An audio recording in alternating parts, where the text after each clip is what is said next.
minha galerinha do sétimo ano A, sétimo ano B, tudo bem com vocês? A tia espera que sim, espera que vocês estejam muito bem, que estejam, né, se cuidando, que estejam aproveitando o tempo gostoso de vocês, com a família de vocês, vendo um filme, lendo um livro, né, praticando alguma atividade bacana. Quem sabe ajudando a mamãe aí a cozinhar, né? Quem sabe não vai sair um MasterChef aí, né, nessa quarentena para poder fazer uns quitute gostoso, né não? Então, meus amores, a tia tá aqui hoje, né, na nossa aulinha de história, tá? A tia gostaria aí de falar, de comunicar a vocês que o professor Biratã, ele não faz parte mais do corpo docente da escola e quem vai assumir a disciplina de história, quem? Adivinha? Tia Michele, isso aí. Então a gente vai trabalhar agora, a gente vai se ver duas vezes na semana. A gente vai se ver com geografia e a gente também vai se ver com história, ok? Então vamos lá.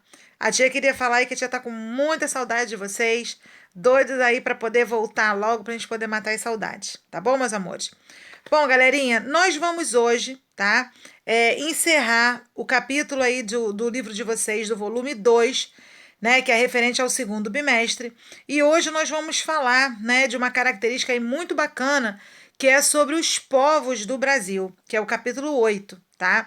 Vocês aí abordaram, né, no capítulo 8 falando um pouquinho sobre a história do Brasil, sobre o descobrimento, né, sobre os povos aí que fizeram parte do continente americano. E o capítulo 8 hoje vai ser específico falando do povo brasileiro, né, dos nossos indígenas. Então vamos lá, galerinha. Aí a tia gostaria de começar a aula trazendo essa imagem linda, tá? Que mostra para vocês, né, o nosso povo indígena do Brasil. E olhem um pouquinho aí para essa imagem. O que vocês podem descrever nessa imagem aí? O que vocês podem, assim, a tia vai dar um minutinho aí, olhem bem para elas, para todas essas pessoas que estão aí. O que vocês podem perceber? Que são todos características de indígenas? Sim. Mas o que a gente percebe?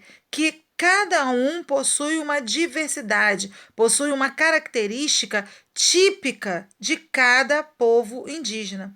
E é justamente isso que a gente vai falar aqui hoje, né? Apesar da gente saber que quando, né, o Brasil foi descoberto aí pelos portugueses, quando eles chegaram aqui, a gente já sabe, né, que os nossos povos nativos indígenas viviam aqui, mas o que acontece? A gente não tem somente um povo indígena, pelo contrário, nós temos aí uma nação indígena composta, né, por características diferentes, culturais, linguísticas, e é isso que a gente vai ver aí hoje. Por isso que a gente vê, né, vários indígenas, porém cada um com a sua particularidade, entendeu? Então vamos lá, galerinha. Bom, os primeiros habitantes do Brasil. Os europeus conheceram o continente americano antes do início das grandes navegações. Ah, tia, mas como que isso aconteceu? Através das cartas náuticas, né?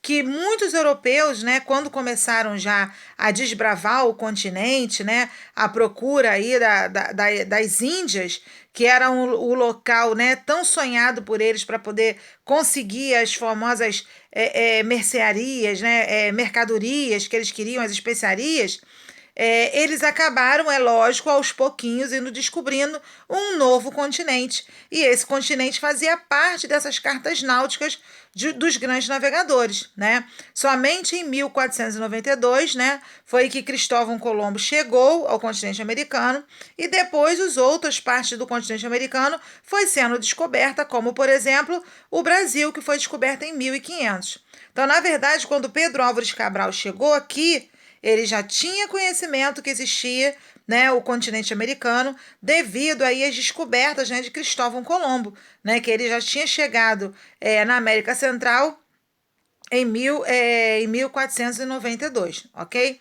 Bom, galerinha, a mais antiga, né, antepassados que foi registrado nas áreas que atualmente são classificadas no Brasil são nas regiões norte, nordeste e centro-oeste do país. É onde se tem, né, os vestígios mais antigos das civilizações nativas do povo aqui, do povo brasileiro, que era o povo Tupi, tá, ao norte, e Guarani ao sul, tá bom? Bom, vamos lá continuar. Bom, troncos linguísticos. O que são troncos linguísticos? É como se fosse, sabe como a gente tem a árvore genealógica, né? Que a gente pega aquela árvore e desenha ali, né? Os nossos bisavós, os nossos avós, os nossos tios, né? E vai ali construindo a nossa identidade genética através dessa árvore. Pois é, os troncos linguísticos, eles são parecidos. Eles são uma espécie de árvore genética que vai mostrar, né, essa diversidade linguística que há dos povos nativos do Brasil. Então, desde o século XIX, antropólogos e linguistas estudam as línguas faladas pelos povos que viviam aqui nas terras brasileiras, procurando classificá-las e identificá-las para manter as diferenças entre si, para entender. Chegaram a uma lista de troncos linguísticos, ou seja, grupo de famílias de línguas aparentadas, tá? E dessa maneira que os grupos são identificados no Brasil, pelo tronco linguístico a que pertenciam. Então a tia colocou aí o mapa para vocês, esse mapa tá lá no nosso livrinho, tá? Se depois vocês quiserem observar de maneira mais específica, pega lá o livrinho para poder ver. Então a tia elencou aí, né, de acordo com esse mapa, para a gente poder ver, que as cores nos quadradinhos que são as legendas vão identificar aonde que esses troncos linguísticos estavam divididos dentro do território brasileiro. Então nós vamos ter aí em laranja o Tupi-Guarani, em amarelo mais clarinhos o G, em laranja mais forte o Arawak, em marronzinho o Cariba, em verde o Cariri, em verde claro, né, nós vamos ter o Pano, em lilás o Tucano, em roxinho o Charrua, né? E também tem outros grupos que ainda não foram totalmente descobertos aí pelos antropólogos, que ainda estão sendo estudados. Porque vocês sabem que quando os portugueses vieram para o Brasil, infelizmente, muitos indígenas morreram, né? Morreram na resistência de serem explorados, escravizados pelos portugueses, né? Morreram de doenças, porque a maioria deles, dos nossos índios, não tinham anticorpos, né? Para poder lidar com as doenças que os portugueses traziam nos navios de lá para cá, ok? Bom, segundo evidências arqueológicas, pode-se afirmar que há mais de 12 mil anos os seres humanos já ocupavam regiões onde atualmente encontramos os estados de Minas Gerais, Piauí, Mato Grosso, Goiás e São Paulo. Havia grupos que viviam de forma nômade. O que significa nômade? Que se deslocavam, né, de lugar para lugar em busca de água, em busca de comida, principalmente. Esses grupos eram predominantemente caçadores e coletores e não praticavam a agricultura. A agricultura foi uma atividade, galerinha, que foi desenvolvida bem depois mesmo, né? Os nossos índios, por exemplo, eles nunca chegaram a cunhar metais, a entrar na era dos metais, né? Propriamente dito, de usar ouro, prata, eles usavam objetos da natureza, folhas, penas, né? A tinta que era retirada das plantas para poder utilizar, sementes, mas ouro, prata ou qualquer outro tipo de metal, os nossos índios nunca chegaram a utilizar, ok? Depois do período nômade, eles entraram numa outra fase de seminômades, né? Aos pouquinhos eles foram aí observando e desenvolvendo a agricultura e o plantio também para poder trazer benefícios aí para a comunidade. Bom, galerinha, entrando aí na parte, né, do hábito, né, dos nossos povos, aí a imagem, ela traz uma figura muito interessante, que é o ataque tupiniquim a uma aldeia tupinambá, tá? Os tupiniquins e os tupinambás eram indígenas que eram rivais e que tinha até aqui no Rio de Janeiro, inclusive aqui em Mangaratiba, né? Existem aí relatos de grandes historiadores que fala que a nossa região de Mangaratiba, ela foi aí durante muitos anos, né, motivo aí de guerra das nossas aldeias indígenas dos tupinambás. Inclusive em Paraty, né? Tem aldeias indígenas lá e não sei se vocês já tiveram oportunidade, mas quando a gente vai até passear em Paraty, a gente encontra muitos índios, né, que moram ali no local, que ficam ali vendendo o seu artesanato. É muito bacana. Essa foto aí para vocês, tá? ela vai mostrar o quê? Ela vai mostrar uma característica, primeiro, né, da luta que existia entre os povos rivais dos indígenas, né? E também das casas, né, das ocas lá que serviam como casas coletivas, né? Eles não tinham ocas individuais ou familiares que moravam um grupo de pessoas. Existia também um grupo aí de casas, né, que eles colocavam dispostas em um círculo, porque dessa forma aí, para poder facilitar a defesa. Vocês podem observar que, além, né, dessas casas comunitárias, tem um cercado em volta justamente para ajudar a preservar eles de possíveis ataques de outras tribos inimigas, tá? Bom, como os indígenas brasileiros sempre tiveram relação muito próxima com a natureza, suas práticas cotidianas estão ligadas a ela. É a caça, a coleta, a pesca, a produção de artesanato, a plantação de acordo com as suas necessidades, sem agredir a natureza. Tudo isso para quê? Para garantir o bem-estar do grupo e também distribuindo o trabalho, tá, entre eles de acordo com o sexo. O que acontecia? Como é que é essa divisão? As mulheres, na sua maioria, né, cuidavam dos filhos, da plantação, da alimentação, né, do lar, da colheita, e geralmente os homens faziam o quê? Faziam armas, cuidavam das construções, caçavam, pescavam, faziam a defesa, né, para quando tinha muitas guerras, ok? Aí, outra foto aí, outra imagem linda, né? Muito interessante, que mostra aí a preparação para o plantio, né? Porque os indígenas, durante muitos anos, perceberam que a terra, para que ela pudesse produzir, né, o alimento de forma satisfatória, ela tinha que ser preparada, entendeu? Então, essa técnica era conhecida como coivara, tá? Derrubava-se e queimava a mata local que era usada para o plantio. Como o trabalho era feito coletivamente, sob forma de mutirão, o produto da roça também era compartilhado entre todos eles. Essa técnica de coivara, né, de derrubar a mata nativa e colocar fogo, ela era muito boa porque ela deixava a terra muito produtiva, né? Porém, a terra produzia na primeira leva de plantação, na segunda, porque depois o solo ele ficava muito esgotado, tá? E não dava mais depois para poder aproveitar. Tanto que hoje ela é uma técnica que até é proibida, né, de se fazer devido ao desgaste exagerado aí do solo.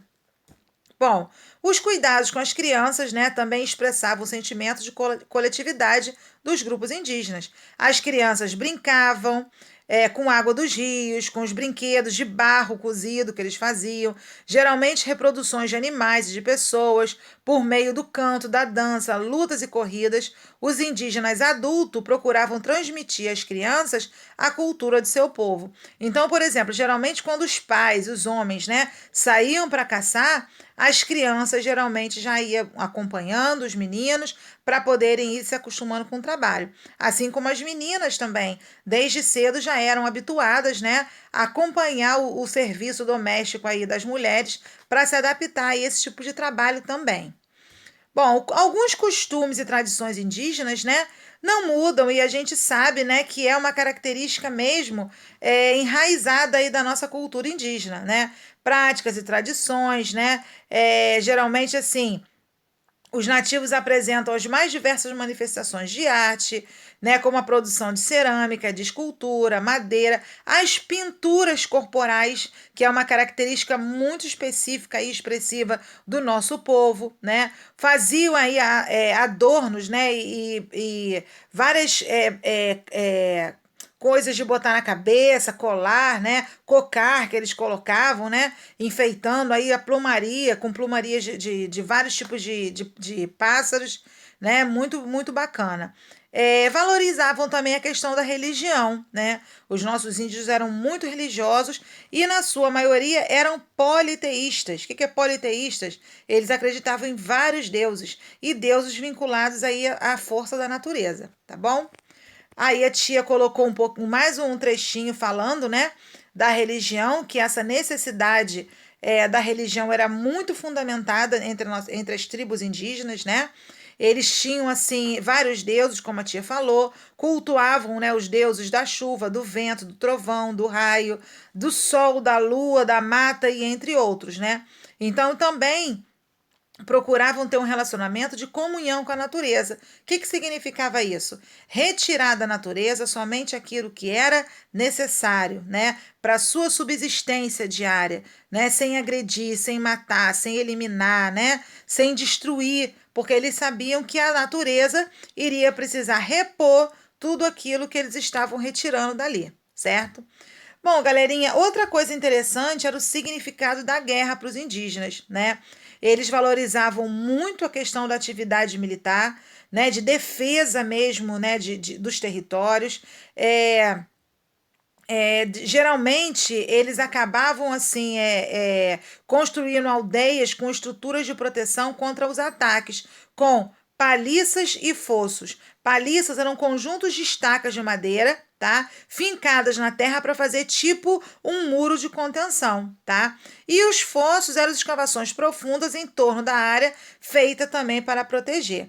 Então eles faziam essa proteção, que tem uma imagem aí, né, que foi feita por um estrangeiro conhecido como Hans Staden, tá? Muito famoso, que durante muitos anos aí viveu, inclusive, com os nossos índios e pôde retratar muitas coisas do hábito de nossos indígenas são das pesquisas feitas por esse historiador aí, ok? Bom, uma das coisas assim, que deixou os antropólogos, né, os pesquisadores muito surpresos com as nossas tribos indígenas era o fato deles fazerem o ritual da antropofagia. O que significava isso, professora? Significava o consumo de carne humana.